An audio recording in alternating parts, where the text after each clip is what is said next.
नमस्कार, आप देख रहे हैं सुजा समाचार और आपके साथ मैं जुड़ी हूँ लीजा। खबरों पर बातचीत करें लेकिन उससे पहले एक नजर हेडलाइंस पर। मुख्यमंत्री श्री भजनलाल शर्मा की अध्यक्षता में एडीबी प्रतिनिधि मंडल से राजस्थान के विकास पर हुई चर्चा। मुख्यमंत्री श्री भजनलाल शर्मा ने अवैध बांग्लादेशी नागरिकों के खिलाफ सख्त कार्रवाई के दिए निर्देश।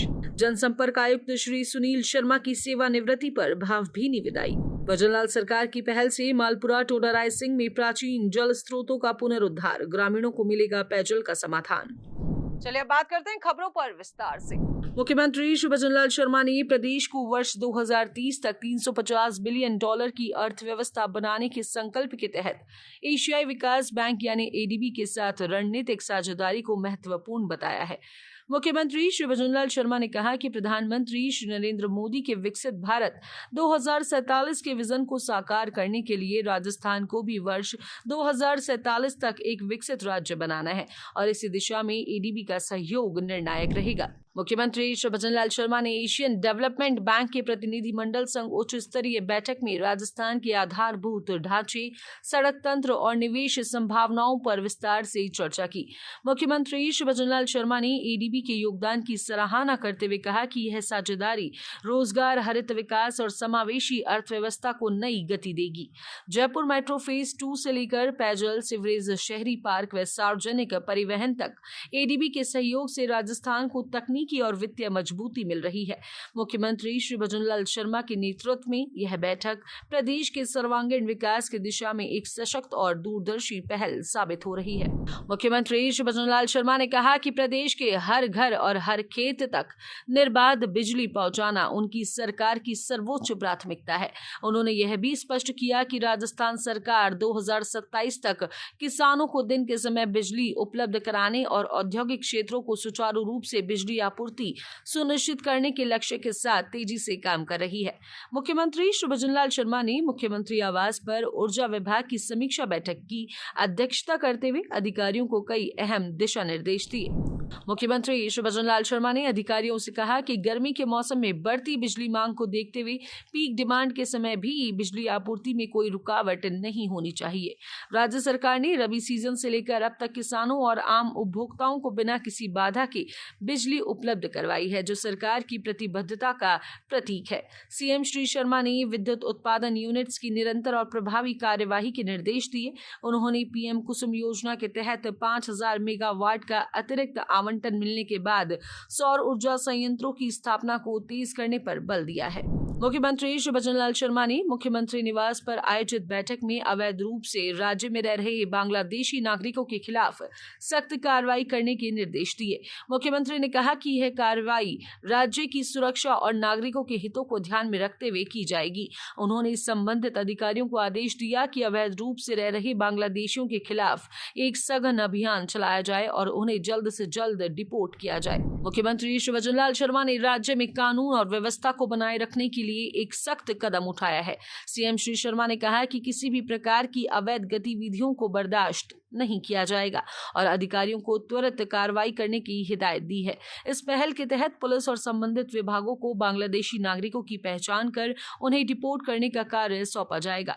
मुख्यमंत्री श्री भजनलाल शर्मा ने नागरिकों से अपील की कि वे अवैध गतिविधियों के बारे में प्रशासन को सूचित करें ताकि राज्य की सुरक्षा और स्थिरता बनी रहे। उनके इस निर्णय से राजस्थान में सुरक्षा की भावना मजबूत होगी। सूचना एवं जनसंपर्क विभाग के आयुक्त श्री सुनील शर्मा सेवानिवृत्त हो गए हैं। अपने उत्कृष्ट सेवा काल में श्री सुनील शर्मा ने जनसंपर्क व्यवस्था को प्रभावी, पारदर्शी और जन उन्मुखी बनाने में अहम योगदान दिया है। डीआईपीआर मुख्यालय में आयोजित विदाई कार्यक्रम में उन्होंने अपने राजकीय कार्य के अनुभवों को साझा करते हुए सभी अधिकारियों और कर्मचारियों को मार्गदर्शन दिया है। जनसंपर्क आयुक्त श्री सुनील शर्मा ने कहा कि कानून की सरल व्याख्या, पात्रों को समय पर लाभ और बिना पक्षपात कार्य करना ही अच्छे प्रशासक की पहचान है।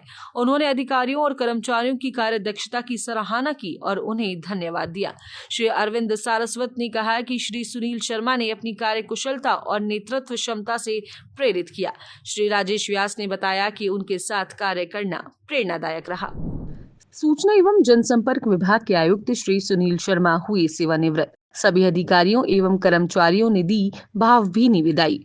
श्री सुनील शर्मा ने अपने उत्कृष्ट सेवा काल में जनसंपर्क व्यवस्था को प्रभावी, पारदर्शी और जन उन्मुखी बनाने में महत्वपूर्ण योगदान दिया।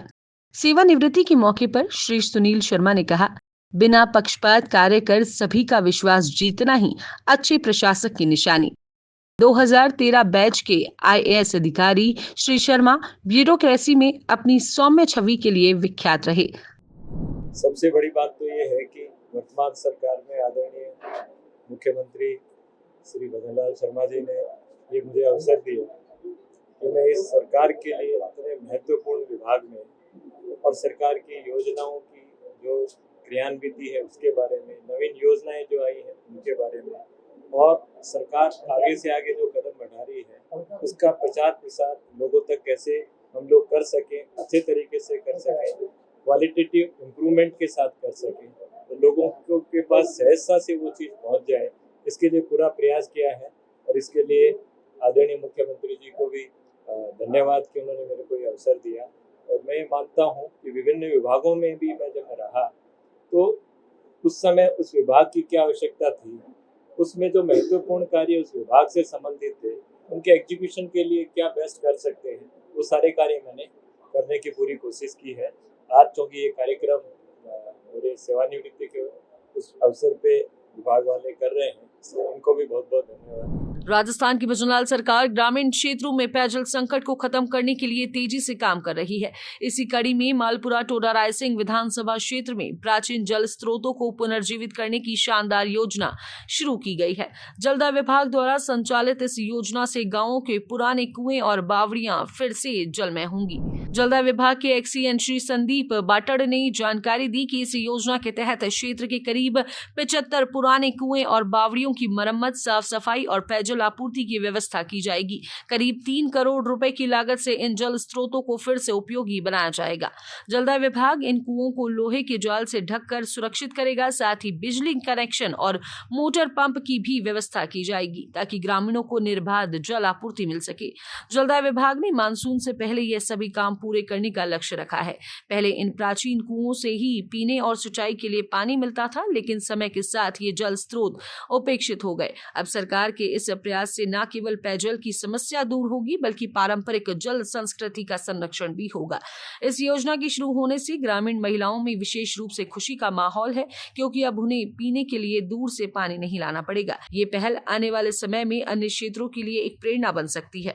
अगर इसी तरह से राज्य भर में पारंपरिक जल स्रोतों को पुनर्जीवित किया जाए तो राजस्थान में जल संकट का स्थायी समाधान हो जाएगा। सरकार की यह अनोखी पहल न सिर्फ ग्रामीणों को पेयजल संकट से राहत दिलाने का काम करेगी, बल्कि वर्षों से उपेक्षित परंपरागत जल स्रोतों को फिर से जीवित करने का काम भी करेगी। आज के सुजत समाचार में फिलहाल के लिए इतना ही। जल्द होगी आप सभी से मुलाकात नई खबरों और नई जानकारियों के साथ। तब तक के लिए मुझे दीजिए इजाजत। नमस्कार।